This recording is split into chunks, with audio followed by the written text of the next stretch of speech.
Hello, good evening, my dear students. My name is Aman Kumar.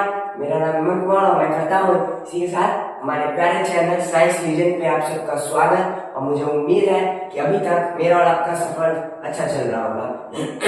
तो पिछले video में हम लोगों ने डिस्कशन किया था रिस्पिरेशन। हमने रिस्पिरेशन को अच्छे से जाना था। रिस्पिरेशन क्या होता है, रिस्पिरेशन ब्रीदिंग में क्या अंतर होती है, रिस्पिरेशन का प्रोसेस क्यों जरूरी है, क्योंकि वो एनर्जी बनाता है। एनर्जी से क्या होगा, किसी भी लिविंग ऑर्गेनिज्म का बॉडी में जितने भी लाइफ प्रोसेस होते हैं, कोई भी प्रोसेस होता है, कोई भी वर्क होता है, वो एनर्जी में परफॉर्म करता है। तो एनर्जी का बहुत भारी रोल है, ये सब हमने जाना था। फिर हमने जाना कि रिस्पिरेशन होता कैसे, कहाँ पे होता है। रिस्पिरेशन होने के लिए जिन चीजों की जरूरत होती है, जैसे एयर यानी ऑक्सीजन, वो कहाँ से मिलता है। रिस्पिरेटरी ऑर्गन्स कैसे होते हैं, रिस्पिरेटरी ऑर्गन्स के होते हुए रिस्पिरेटरी सिस्टम क्या होता है, हमने ये सब कर लिया था। अब कल हमने रिस्पिरेटरी सिस्टम और रिस्पिरेटरी ऑर्गन को अच्छे से समझ लिया था। आज हम उसे अच्छे से लिखेंगे और इस टॉपिक को खत्म करेंगे, रैप आउट करेंगे। और इस टॉपिक में और कुछ ऐसा नहीं बचेगा जो आपको आता ना हो। तो इसी के साथ चलिए शुरू करते हैं हमारा प्यारा और पहला टॉपिक, अंतिम टॉपिक इस लेक्चर का, जो कि है रिस्पिरेशन। रिस्पिरेशन को खत्म करेंगे और आगे बढ़ेंगे। तब तक के लिए मुझे उम्मीद है कि आप सभी का दिन अच्छा गुजर रहा होगा। अभी तो क्लास 10 के दिन है। क्लास 10 के दिन सबसे बेस्ट होते हैं। मैं लिटरली बता रहा हूँ, जब आप क्लास 10 छोड़ के जाएगा ना, और तब आप रियलाइज करिएगा कि जब आप 11th 12th में जाएगा, आगे साइंस में जाएगा, कोई सब्जेक्ट लेगा, तो आप रियलाइज करिएगा क्लास 10 जो था वो बेस्ट क्लास था। वो दोस्तों के साथ होगा, वैन में बैठ के जाना, दोस्तों के साथ गप्पे मारना, खेलना कूदना और बाकी एक्टिविटीज।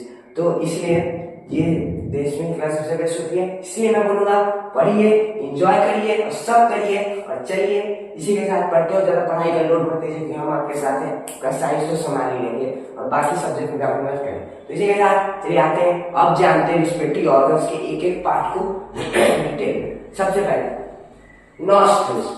हम सब जानते हैं कि रिस्पिरेटरी सिस्टम क्या है। एक सिस्टम है जो कि रिस्पिरेशन करवाता होगा, या जिसके थ्रू रिस्पिरेशन करवाने के लिए जो चीज चाहिए वो देता होगा, उसे हम एक पूरा रिस्पिरेटरी सिस्टम बोलते हैं। सिस्टम का मतलब क्या, जैसे मान लीजिए क्या है, गवर्नमेंट एक सिस्टम है जो कि बहुत सारे काम करती है, बहुत सारा उनका सोर्स है। तो रिस्पिरेटरी सिस्टम क्या है, एक सिस्टम जिसके थ्रू बहुत सारा सोर्स है, जिसके थ्रू जो नीड रिस्पिरेशन कराने के लिए चाहिए वो लेके आती होगी, उसे हम रिस्पिरेटरी सिस्टम बोलते होंगे। इस रिस्पिरेटरी सिस्टम को परफॉर्म करते होंगे रिस्पिरेटरी ऑर्गन्स। आइए उन ऑर्गन्स के बारे में। सबसे पहले मानिए मेरे साथ इमेजिन करके आप यहाँ खड़े हो, आपको सांस लेना है। सबसे पहले आप सांस लोगे तो एयर कहाँ से इन करेगा, आपने सबसे पहले सांस लिया तो एयर कहाँ से इन करेगा, यहाँ एयर कहाँ से इन कर रहा है, यहाँ ये दो छेद हैं, ये दो छेद हैं। मैंने क्या बोला, ये गेट है, इसी गेट के थ्रू एयर जाता है अंदर और बाहर। तो इन दो छेद के थ्रू क्या होगा, एयर अंदर घुसेगा। जब मैंने सांस लिया तो एयर सबसे पहले कहाँ घुसेगा, इन दो छेद में। इन दो छेद में, इन दो छेद को हम बोलते हैं नॉस्ट्रिल्स। इन दो छेदों को हम बोलते हैं नॉस्ट्रिल्स। ये नॉस्ट्रिल्स क्या होता है, the opening of the nose. Nose का ओपनिंग, नोज क्या होता है, ये पूरा हमारा नोज होता है जिससे हम सांस लेते हैं, उस ऑर्गन को हम नोज बोलते हैं।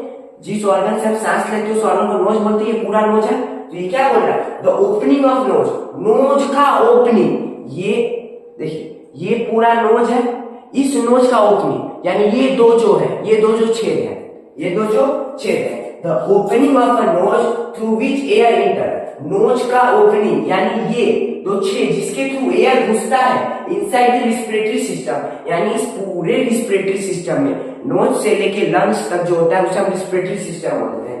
नोज से लंग्स तक का जो ऑर्गन्स का ग्रुप होता है उसे हम रिस्पिरेटरी सिस्टम बोलते हैं, ठीक है। तो यही बोल रहा है कि वो ओपनिंग नोज का जिसके थ्रू एयर रिस्पिरेटरी सिस्टम के अंदर घुसता है, यानी ये गेट, इन दो छेदों के थ्रू एयर क्या होता है, हमारे रिस्पिरेटरी सिस्टम के अंदर घुसता है।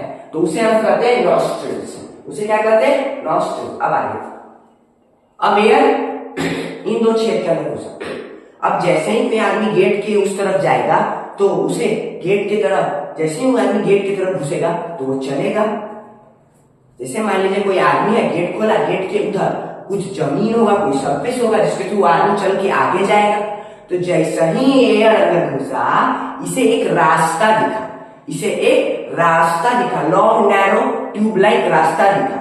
जैसे ही ये हमने सांस लिया, आप भी फील करते होंगे जैसे ही आप सांस लेते हो एयर नॉस्ट्रल के थ्रू अंदर घुसता है, ये किसी चीज से गुजरते हुए जाता है, किसी चीज से गुजरते हुए जाता है, पास करते हुए जाता है। उस चीज को हम बोलते हैं नेसल पैसेज। पैसेज का मतलब ही रास्ता होता है, पैसेज का मतलब रास्ता, यानी ये वो रास्ता है जिसके थ्रू एयर पास करता है। कहां पास करता है, ये देखिए, it is a long narrow pathway. ये एक लॉन्ग नैरो लंबा सा रास्ता है, थ्रू भी जिसके through air passes to the pharynx. Air कहां घुसता है, हमारे फैरिंग्स में घुसता है। मैंने आपको कल ही बताया था फैरिंग्स कहां होता है, यहाँ होता है जस्ट लैरिंग्स के ऊपर, लैरिंग्स के नीचे।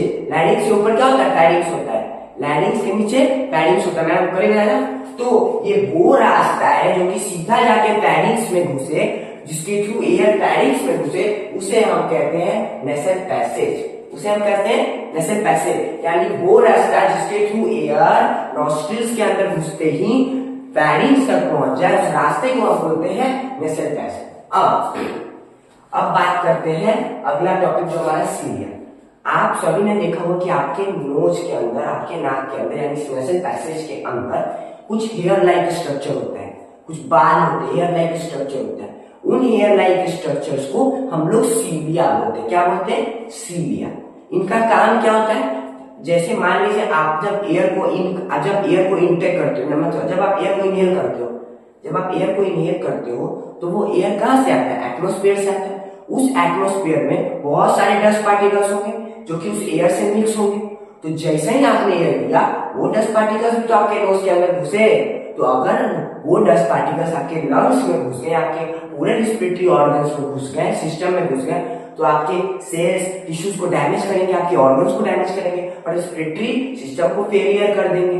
तो उससे बचाने के लिए हमारे नोज में हेयर लाइक स्ट्रक्चर मौजूद होता है, जो कि क्या करता है, जितने भी डस्ट पार्टिकल्स एयर में मौजूद होते हैं उसको फिल्टर कर लेता है और उस डर्टी एयर को फ्रेश एयर बना देता है। और उसके बाद वहां से वो एयर कहां जाता है, रिस्पिरेटरी ऑर्गन में जाता है, कि रिस्पिरेटरी ऑर्गन को एयर डैमेज नहीं करे।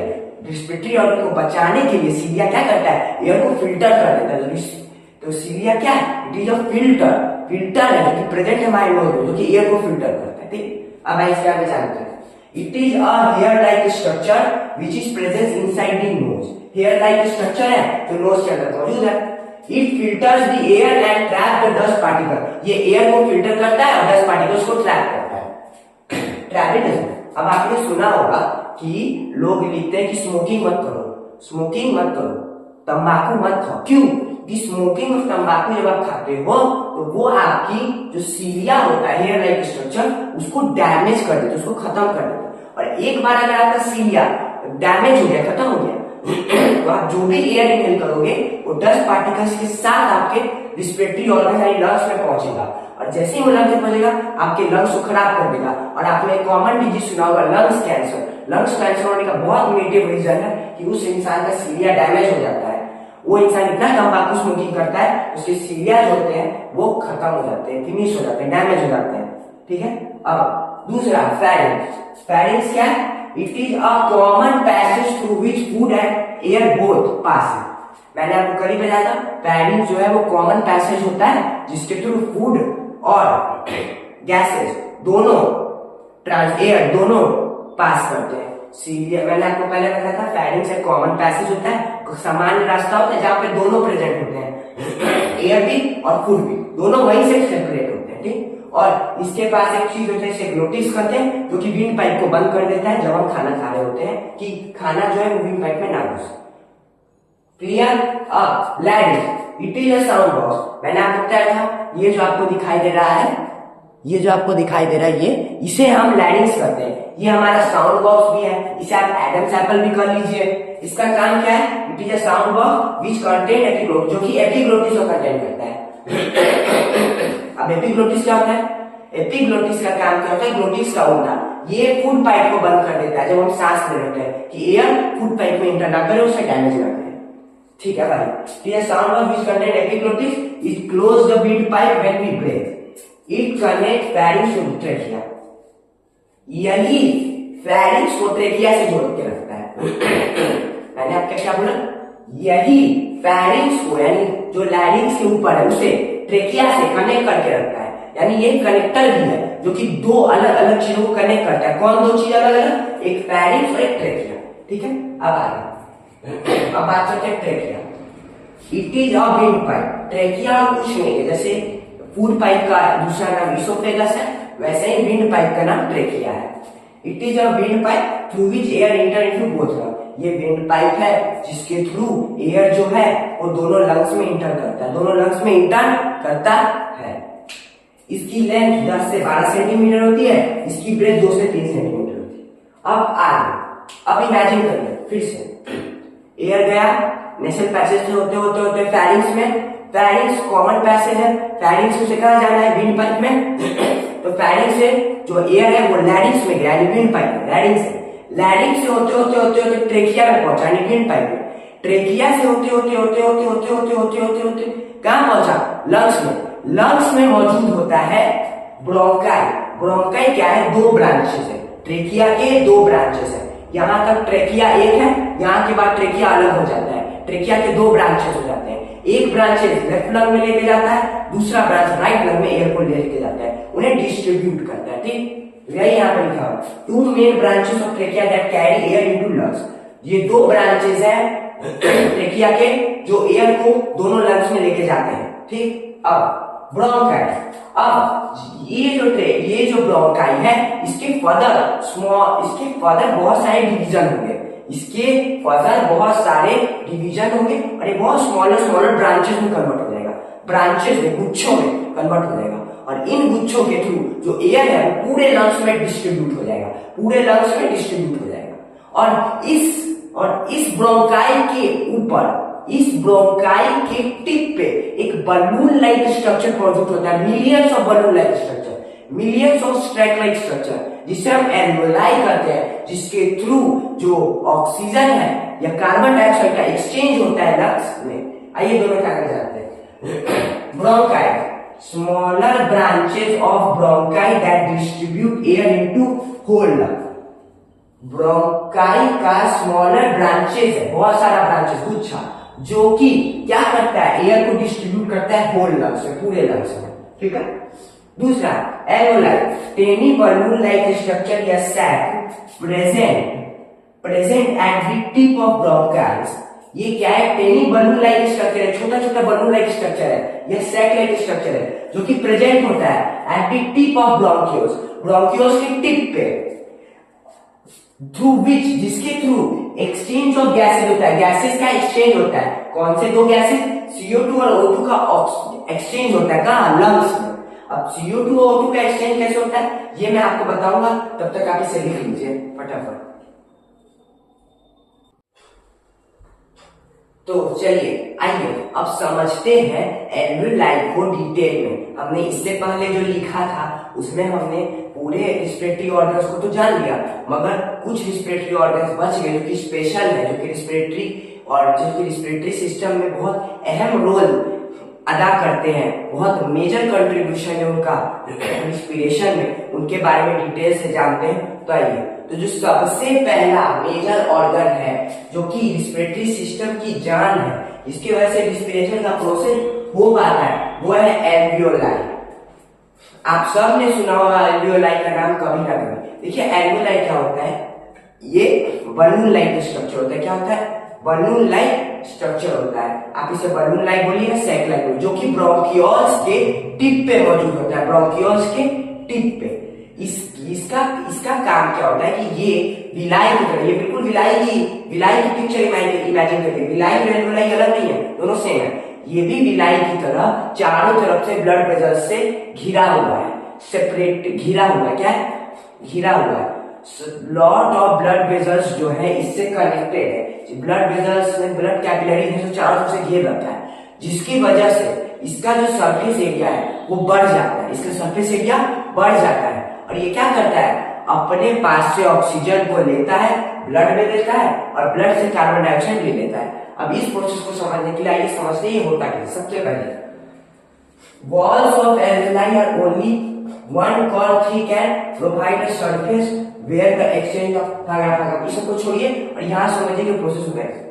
जैसे मानिए ये आपका लंग्स है, जस्ट इमेजिन ये ट्रायंगल शेप का लग रहा है, मगर मानिए कि ये जो आपका है, ये आपका जो है ये लंग्स है, ये मानिए आपका क्या है, लंग्स है, ठीक। ये आपके दो प्यारे प्यारे लंग्स है, ठीक। ये एल्वियोलाई है, ये क्या है, ये एल्वियोलाई, ये छोटे छोटे जो है हमारे एल्वियोलाई। एल्वियोलाई के पास O2 है, एल्वियोलाई के पास O2 एंड CO2 है, CO2 है, एल्वियोलाई के पास O2 और CO2 है। एल्वियोलाई के पास क्या है, O2 और CO2। अब होगा क्या, यहां नीचे से ब्लड आएगा, एल्वियोलाई के नीचे बहुत सारे ब्लड वेसल्स हैं, एल्वियोलाई के नीचे बहुत सारे ब्लड वेसल्स हैं, वो बहुत सारे ब्लड वेसल्स से घिरा हुआ है। तो अब क्या होगा, इस एल्वियोलाई में जो ऑक्सीजन है, इस एल्वियोलाई में जो ऑक्सीजन है, एल्वियोलाई क्या करेगा, पूछेगा कि ब्लड तुम्हारे पास ऑक्सीजन का रेट क्या है, तो ब्लड इसे बोलेगा कि मेरे पास ऑक्सीजन नहीं है। एल्वियोलाई के पास ऑक्सीजन है, लंग्स बोलेगा मेरे पास नहीं है, एल्वियोलाई के पास है। ब्लड के पास CO2 है, लंग्स के पास भी CO2 है। तो अब यहाँ पे एक प्रोसेस होगा जिसे हम कहते हैं डिफ्यूजन, यहाँ पे डिफ्यूजन का प्रोसेस होगा। तो होगा क्या एक्चुअली में कि ब्लड के पास ऑक्सीजन का कंसंट्रेशन लो है, लंग्स के पास हाई है, तो जो ऑक्सीजन है वो डिफ्यूजन के प्रोसेस से हाइयर कंसंट्रेशन से लोअर कंसंट्रेशन की तरफ जाएगा और ब्लड के पास ऑक्सीजन पहुंच जाएगा। अब ब्लड के पास CO2 का कंसंट्रेशन बहुत ज्यादा है, लंग्स के पास CO2 का कंसंट्रेशन कम है, तो क्या होगा, ब्लड से सारा का सारा CO2 जो है, सारा का सारा CO2 जो है वो कहां पहुंच जाएगा, लंग्स में पहुंच जाएगा। ऑक्सीजन पहुंच गया ब्लड में और कार्बन डाइऑक्साइड पहुंच गया लंग्स में, और यही कार्बन डाइऑक्साइड जब हम सांस छोड़ते हैं, जब एक्सहेल करते हैं, तो हमारी बॉडी से बाहर आ जाता है, हमारे बॉडी से बाहर आ जाता है, और ऑक्सीजन जो हम लेते हैं वो बनाना ब्लड में चला जाता है। अब सर, अब ये जो डिफ्यूजन का प्रोसेस है ये हुआ कैसे, और क्यों डिफ्यूजन का जो प्रोसेस है वो एल्वियोलाई के थ्रू हुआ, कैसे ऑक्सीजन पार कर गया एल्वियोलाई को, बहुत सारे सवाल आ रहे होंगे, ठीक है। इसके लिए आप बस एक लेक्चर रुकिए, क्योंकि मैं अभी आपको सिर्फ आधा डाउट क्लियर कर पाऊंगा। अभी समझिए एल्वियोलाई के बारे में। तो जो एल्वियोलाई का वॉल होता है वो सिर्फ एक साइड से ठीक होता है, एल्वियोलाई का जो वॉल सब होता है वो सिर्फ एक साइड से ठीक होता है कि ज्यादा से ज्यादा एक्सचेंज ऑफ गैसेस हो सके, कि रुकावट नहीं है, सिर्फ एक दीवार ठीक होता है, ठीक। Alveoli are only one called thick and provide surface area.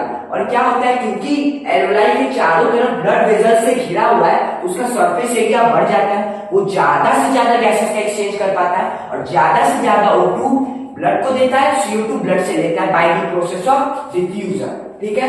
तो exchange of gas contain extend network of blood vessel. मैंने जो पॉइंट आपको बताया कि एल्वियोलाई जो है वो extend network of blood vessels को कंटेन करता है, बहुत सारे ब्लड कैपिलरीज से घिरा हुआ है, जिसके वजह से उसका सरफेस एरिया बढ़ जाता है, डायरेक्ट सर्कुलेटरी सिस्टम में कांटेक्ट में होता है, डिफ्यूजन का प्रोसेस करता है, ऑक्सीजन लंग्स में कम होता है तो हाइयर ज्यादा होता है, तो हाइयर कंसंट्रेशन से लोअर कंसंट्रेशन की तरफ ब्लड में चला जाता है, ब्लड में CO2 ज्यादा होता है तो हाइयर कंसंट्रेशन से CO2 लंग्स में जाता है, और फिर जब एक्सहेल करते हैं तो सारा का सारा CO2 एयर के साथ बाहर आ जाता है।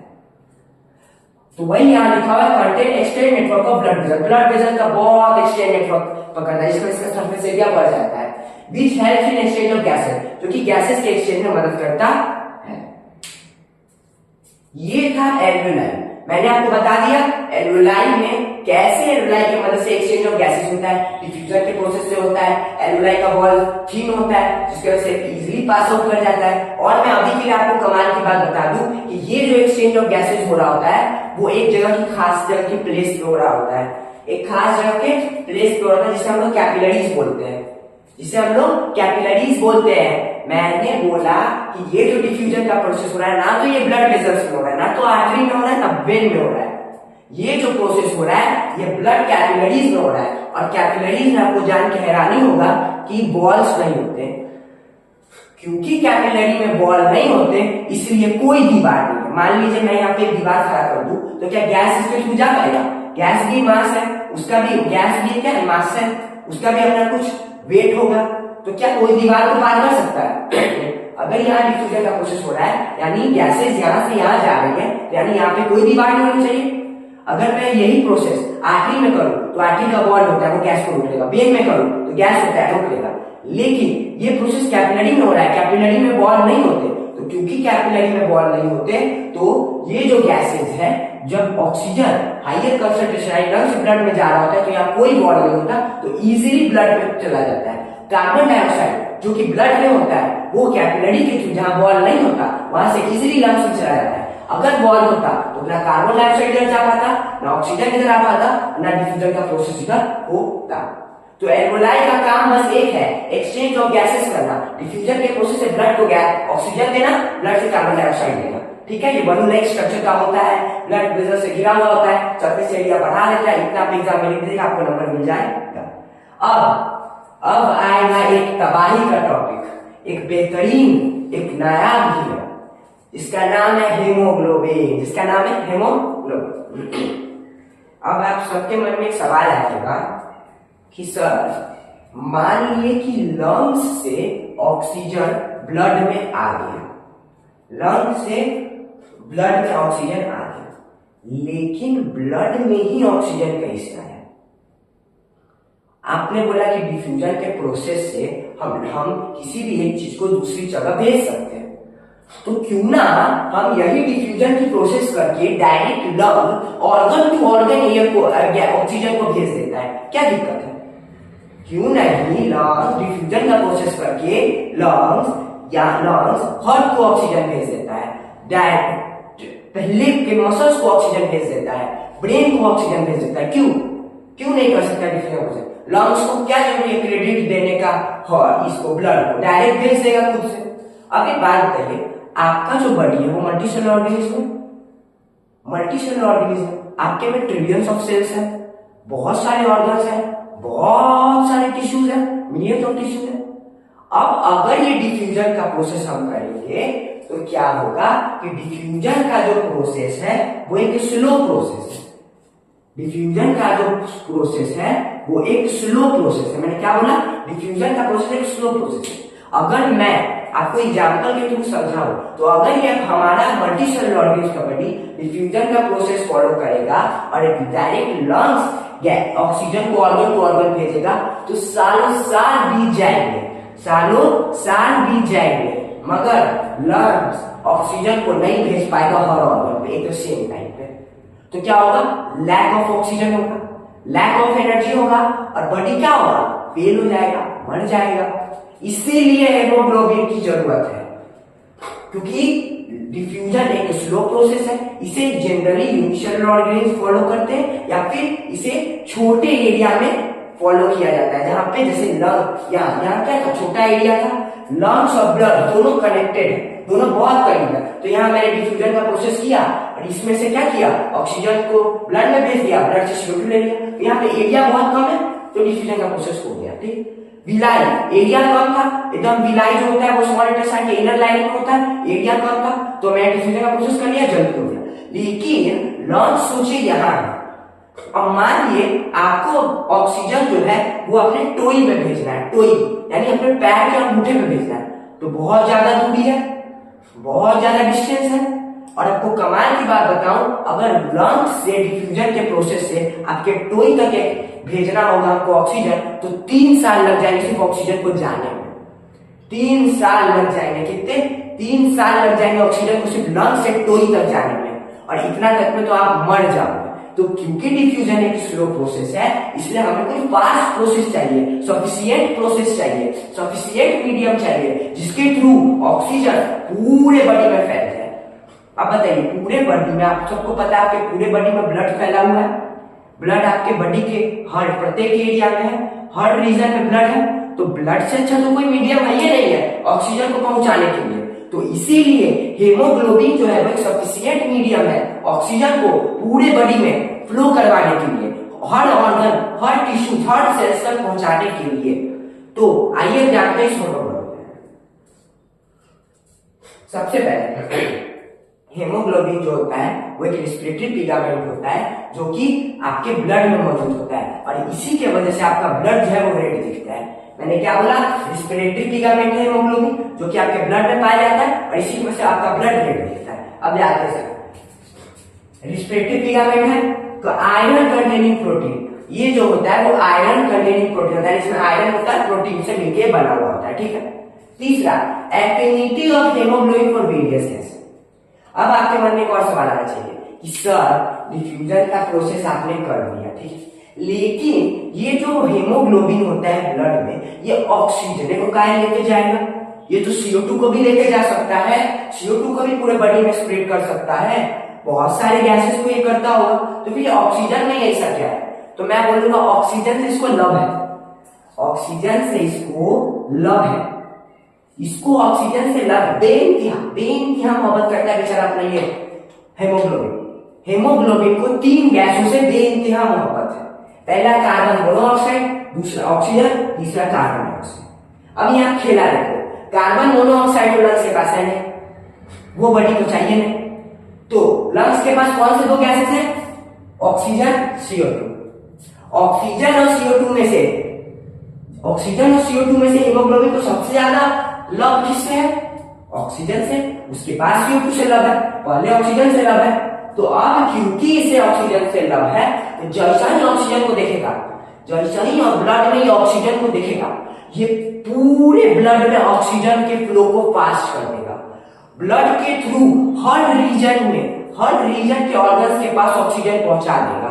क्यों? क्योंकि इसे प्यार है ऑक्सीजन से, प्लस ये बॉडी के हर रीजन में प्रेजेंट है, प्लस ये अपने साथ ऑक्सीजन को बॉडी के हर कोने तक पहुंचा देगा। इसीलिए क्योंकि इसे इससे लव है तो ये क्या करेगा, अब पूरे बॉडी में अपने साथ ऑक्सीजन को घुमाएगा और हर ऑर्गन, हर टिश्यू, हर सेल तक इसको पहुंचा देगा और रिस्पिरेशन की प्रोसेस हो जाएगी। अब यहाँ पे खत्म हुआ हेमोग्लोबिन। हेमोग्लोबिन एक बहुत इंपॉर्टेंट टॉपिक है, याद रखिए रिस्पिरेटरी पिगामेंट है और इसी की वजह से यही एक सफिशिएंट मीडियम है जिसकी वजह से ऑक्सीजन बॉडी के हर पार्ट तक पहुंच पाता है। अब आते हैं लास्ट रिस्पिरेटरी पार्ट पे जो कि डायफ्राम। डायफ्राम एक्चुअली क्या होता है कि डायफ्राम एक्चुअली ये होता है, ये देख रहे हो, ये जिसके ऊपर हमारा लंग्स खड़ा है, जिसको लंग्स सपोर्ट दे रहा है, इसे हम लोग डायफ्राम कहते हैं। ये होता कैसा है, आइए देखिए। The lungs lie in the chest cavity which is separate from abdomen cavity. अब देखिए हमारा लंग्स जो होता है वो कहाँ होता है? चेस्ट कैविटी में होता है, यहाँ होता है, ये क्या हमारा चेस्ट, और कैविटी का मतलब खाली जगह, तो चेस्ट कैविटी में हमारा लंग्स होता है, लंग्स हमारा चेस्ट कैविटी में होता है, और इसके नीचे एब्डोमेन कैविटी होता है, और एब्डोमेन कैविटी यानी पेट, एब्डोमेन कैविटी और चेस्ट कैविटी के बीच में होता है एक चीज जो कि इन दोनों को सेपरेट करके रखता है, और उस चीज को हम बोलते हैं diaphragm. The lungs lie in the chest cavity which is separated from abdominal cavity by muscular portion called diaphragm. यहाँ देखिए, ये है आपका चेस्ट कैविटी ऊपर का रीजन, ये है आपका एब्डोमेन कैविटी, इन दोनों को सेपरेट कर रहा है, अलग कौन कर रहा है? ये दीवार, ये एक वॉल, जिसे आप वॉल कह सकते हो, ये एक वॉल अलग कर रहा है, जिससे आप कहोगे डायफ्राम, जो कि एक मस्कुलर पोर्शन है। अब आइए डायफ्राम के बारे में जानते हैं। It provides support to lung. साफ साफ दिख रहा है ये लंग्स को क्या कर रहा है? सपोर्ट प्रोवाइड कर रहा है। भाई ये लंग्स क्या कर रहा है? सपोर्ट प्रोवाइड कर रहा है, जिससे वो स्टेबल रहे, उसको स्टेबिलिटी प्रोवाइड कर रहा है। दूसरा, it is deflated when we exhale. सांस लो, जैसे ही आपने सांस लिया आपका जो डायफ्राम है वो ऊपर चढ़ गया, उसे लंग्स को ऊपर पुश किया, देखो ऊपर पुश किया, तो ये कौन सा शेप बना लेगा जब हम सांस लेते हैं? डूम। जब हम सांस लेते हैं तो ये डूम शेप का हो जाता है, डूम शेप का, और जैसे ही हम सांस छोड़ते हैं ये क्या हो जाता है? फ्लैटेन शेप का होता है। फिर सांस लो, जैसे ही तुमने सांस लिया तो क्या हुआ? ए जो लंग्स है वो कॉन्ट्रैक्ट कर लिया और हमारा डायफ्राम डूम शेप में आ गया। जैसे ही हमने सांस छोड़ा हमारा लंग्स क्या हुआ? फ्लैटेन हो गया। हमारा लंग्स क्या हो गया? हमने जैसे ही सांस लिया लंग्स का एरिया बढ़ गया, लंग्स एक्सपैंड कर गया, चेस्ट एक्सपैंड कर गया, और जो डायफ्राम है वो डूम शेप में हो गया। जैसे ही हमने सांस छोड़ा लंग्स क्या हो गया? एक्यूमुलेट हो गया, और जो डायफ्राम है वो फ्लैटेनिंग शेप हो गया, ये लिखा हुआ। तो इसी के साथ हमारा आप ये डायग्राम बना लीजिए, जिसमें ये क्या है, जिसमें ये आपका ट्रेकिया है, ये आपका ट्रेकिया है, ये आपका रिंग्स ऑफ कार्टिलेज है, ये आपका लंग्स है, ये आपका ब्रोंकाई है, ये आपका ब्रोंकाई है, ये जो है आपका ब्रांचेस, ये आपका ब्रोंक्यूल्स है, ब्रोंक्यूल्स है। और ये जो आपको बलून लाइक स्ट्रक्चर देख रहा है जो स्टीम पे है ब्रोंक्यूल्स के, इसे हम एल्वियोलाई बोलते हैं प्यार से, जिसका काम है एक्सचेंज ऑफ गैसेस करना। और ये जो एल्वियोलाई, ये लंग्स के अंदर मिलियंस ऑफ एल्वियोलाई प्रेजेंट है, जिसकी वजह से ज्यादा एक्सचेंज हो गैसेस का। अब यहाँ पे ह्यूमन रिस्पिरेटरी सिस्टम खत्म हुआ, अब आइए प्लांट रिस्पिरेटरी पे, कि प्लांट भी तो भाई रिस्पिरेशन का प्रोसेस करेगा, वो भी तो एक लिविंग ऑर्गेनिज्म है, उसे भी तो एनर्जी बनाना है, उसे भी तो ऑक्सीजन चाहिए। अब वो ये सब कैसे करता है ये जानते हैं। रिस्पिरेशन इन प्लांट, हम सब जानते हैं कि प्लांट जो सबसे पहले रिस्पिरेशन का प्रोसेस करेगा उसको गैसेस की जरूरत होगी, और प्लांट जो है वो गैसेस सबसे मेन पार्ट से लेता है। सबसे जो इंपॉर्टेंट पार्ट होता है प्लांट का, जो जिसके थ्रू प्लांट गैसेस का एक्सचेंज करता है, जिसे हम गेट भी बोलते हैं, वो है स्टोमाटा। स्टोमाटा क्या करता है हम सबको पता है, जिसके थ्रू गैसेस अंदर आती है, गैसेस बाहर जाती है, ठीक है। तो यही एक्सचेंज ऑफ गैसेस करता है। तो आइए इसके बारे में जानते हैं। Green plant take the CO2 and O2, green plant CO2 और O2 लेते हैं, गैसेस लेते हैं थ्रू स्टोमाटा। स्टोमाटा की मदद से लेते हैं। स्टोमाटा का टेनी पोर जो लीफ के सरफेस पे प्रेजेंट होता है, and then do the process of respiration and photosynthesis. यहाँ पे मैंने फोटोसिंथेसिस इसलिए लिखा कि मैंने आपको बता दिया कि प्लांट जो होता है वो सबसे पहले अगर गैसेस लेगा तो वह स्टोमाटा के थ्रू लेगा, चाहे वो O2 ले चाहे वो CO2 ले। O2 लेगा तो रिस्पिरेशन की प्रोसेस करेगा, CO2 लेगा तो फोटोसिंथेसिस की प्रोसेस करेगा। दूसरा, at night green plant releases excess carbon dioxide from the leaf. आपने अपने माता पिता से, अपने दादा दादी से सुना होगा कि रात के समय पेड़ पौधों के नीचे नहीं सोना चाहिए, क्योंकि रात के समय पेड़ पौधे बहुत सारा कार्बन डाइऑक्साइड रिलीज करते हैं। आखिर क्यों? तो इसका लॉजिक लगाइए, सोचिए। दिन के टाइम पे प्लांट तो दोनों प्रोसेस करेगा, रिस्पिरेशन भी करेगा, फोटोसिंथेसिस भी करेगा, क्योंकि उसके पास ऑक्सीजन भी है, CO2 भी। लेकिन रात के समय क्योंकि सनलाइट नहीं है, तो प्लांट फोटोसिंथेसिस का प्रोसेस चाह के भी नहीं कर सकता। तो रात में प्लांट सिर्फ एक प्रोसेस करता है, सिर्फ एक प्रोसेस करता है, जिसका नाम है रिस्पिरेशन। और रिस्पिरेशन के प्रोसेस पे हम लोग को पता है कि जो आउटकम होता है वो CO2 plus H2O plus energy होता है। हम सबको पता है कि जब कोई भी इंसान रिस्पिरेशन की प्रोसेस करता है तो उसका जो आउटकम होता है वो CO2 H2O एनर्जी होता है। तो इसीलिए रात को plant excess carbon dioxide release करता है, और इसीलिए आपके माता पिता कहते हैं कि रात में पेड़ पौधों के पास नहीं सोना चाहिए, रुकना चाहिए, क्योंकि वो बहुत सारा कार्बन डाइऑक्साइड रिलीज करते हैं और वो आपके बॉडी के लिए हार्मफुल हो सकता है, आपके रिस्पिरेटरी सिस्टम के लिए हार्मफुल हो सकता है। इसलिए यहाँ लिखा हुआ है कि at night green plant releases excess carbon dioxide. रात को green plant excess carbon dioxide release करते हैं फ्रॉम द लीफ। अब अगर एक ट्री की बात, अब ये तो था नॉर्मल ग्रीन प्लांट। एक नॉर्मल ग्रीन प्लांट या जो प्लांट होता है वो स्टोमाटा के थ्रू गैसेस का एक्सचेंज करता है, रिस्पिरेशन की प्रोसेस करता है, एनर्जी बनाता है, फिर उस एनर्जी से अपना डेवलपमेंट ग्रोथ करता है। अब बात करते हैं एक स्पेशल टाइप ऑफ ट्री जो कि बम्बू। आप सबने बम्बू देखा होगा। अब बम्बू ट्रीज होते हैं उनके पास तो लीफ नहीं होते, लेकिन अगर उनके पास लीफ नहीं होते तो यानी उनके पास स्टोमाटा भी नहीं होते, क्योंकि स्टोमाटा जो है लीफ के टेनी पोर्स में प्रेजेंट होता है। जो स्टोमाटा होता है वो लीफ के सरफेस में टेनी पोर्स की शेप में होता है, फॉर्म में होता है। तो अगर लीफ नहीं तो स्टोमाटा नहीं, तो वो कैसे करते हैं रिस्पिरेशन का प्रोसेस, वो कैसे गैसेस का एक्सचेंज करते हैं, आइए जानते हैं। Bamboo trees do the exchange of gases to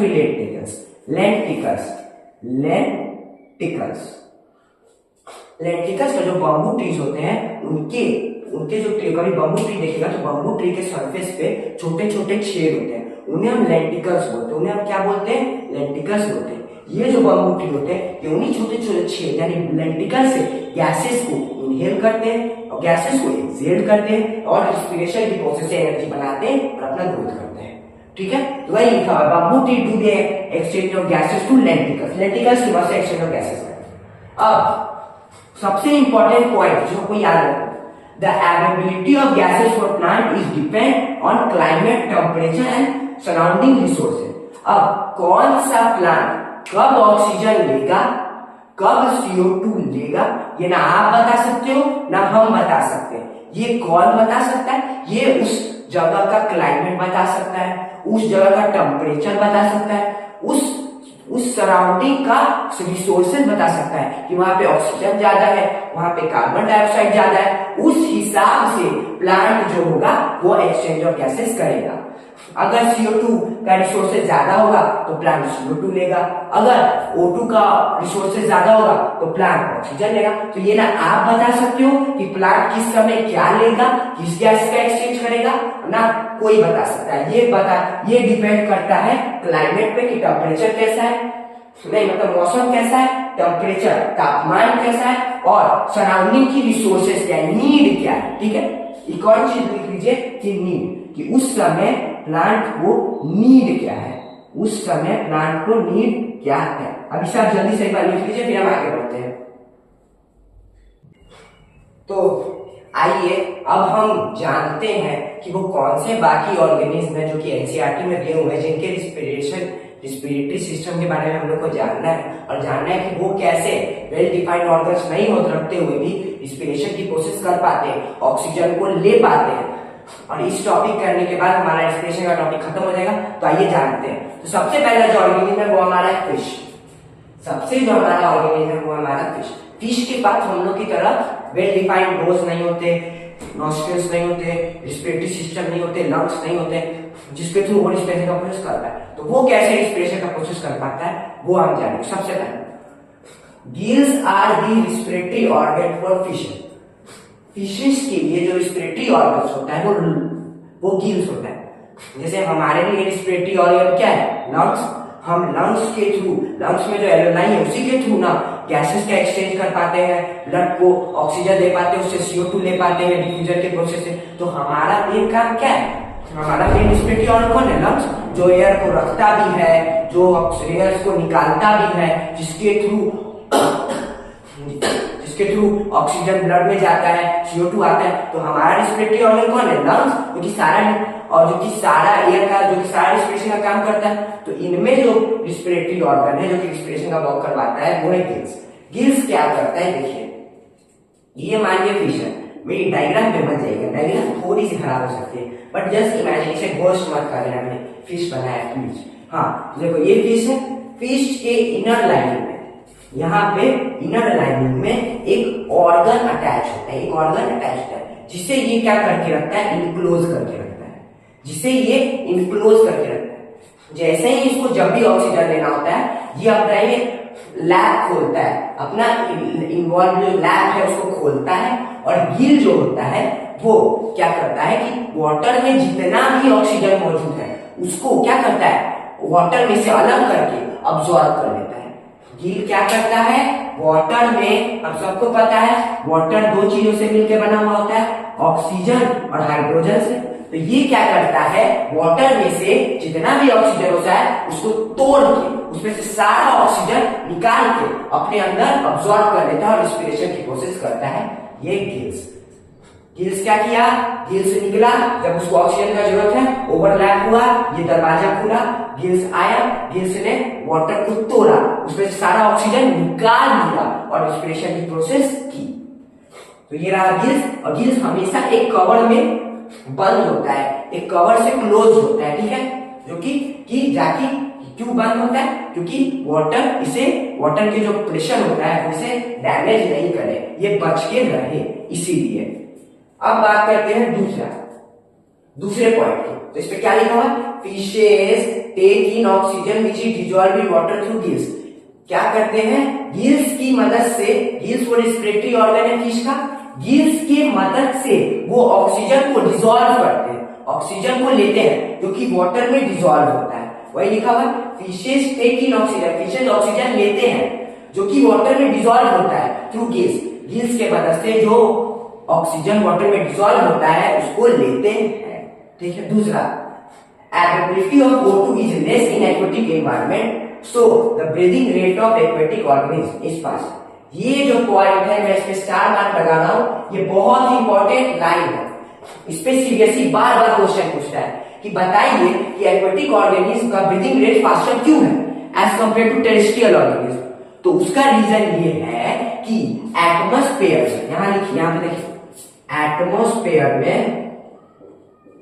atmosphere में जो ऑक्सीजन का प्रेजेंस है वो ज्यादा है एज कंपेयर टू वाटर।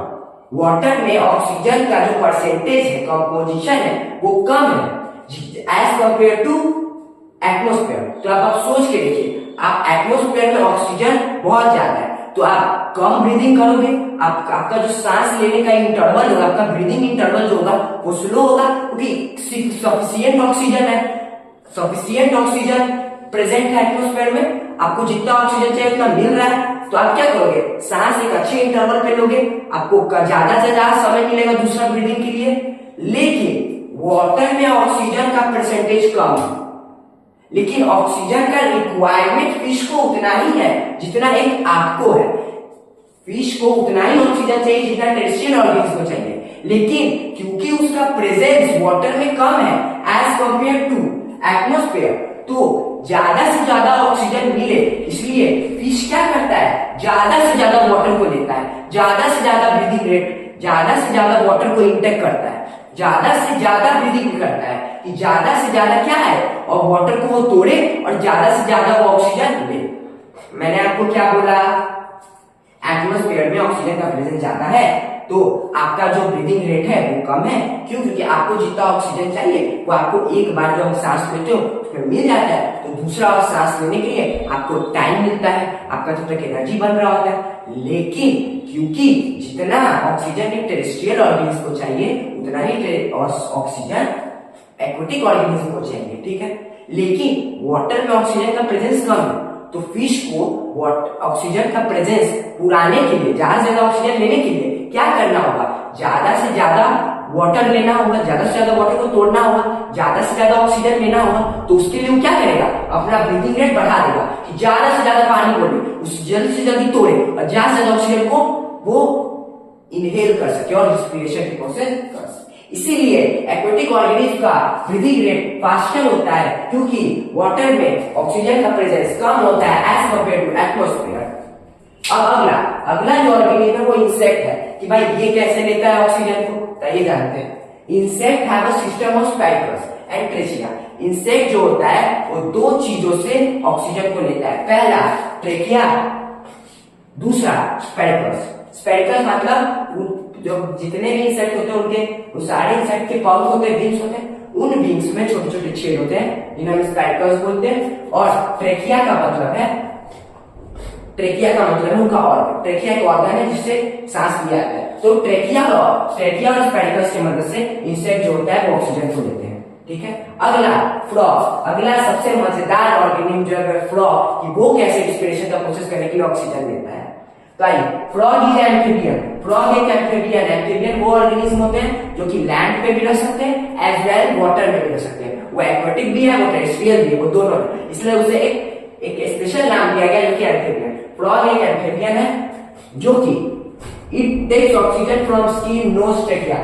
क्योंकि एम्फीबियन है, एक्वेटिक है, तो इसीलिए इसके पास ऑक्सीजन लेने के ढेर सारे बथेरों तरीके हैं। सबसे पहला तरीका स्किन, सबसे पहले स्किन से, ये अपने स्किन के मदद से जब वाटर के अंदर रहता है तो वाटर में से ऑक्सीजन को क्या करता है, ले लेता है। जो वाटर में ऑक्सीजन डिसॉल्व है उस वाटर को तोड़ता है, अपने स्किन के मदद से ऑक्सीजन को क्या करता है एब्जॉर्ब कर लेता है रिस्पिरेशन से। दूसरा नोज, इसके पास अपनी वेल डिफाइंड नोज भी है, फ्रॉग अपनी नोज से भी ऑक्सीजन ले सकता है। तीसरा ट्रेकिया, जो ट्रेकिया लंग्स के पास ट्रेकिया भी मौजूद होती है, लंग्स जो है अपने ट्रेकिया की मदद से भी ऑक्सीजन को क्या कर सकता है, एटमॉस्फेयर से ले सकता है। तो ये है कुछ ऑर्गेनिज्म जिनके बारे में आपको पढ़ना था कि ये कैसे रिस्पिरेशन की प्रोसेस करते हैं, जबकि इनके पास वेल डिफाइंड रिस्पिरेटरी ऑर्गन्स नहीं है। और जैसे आप देख सकते हो कि एक भी ऑर्गन के पास वेल डिफाइंड रिस्पिरेटरी ऑर्गन नहीं है।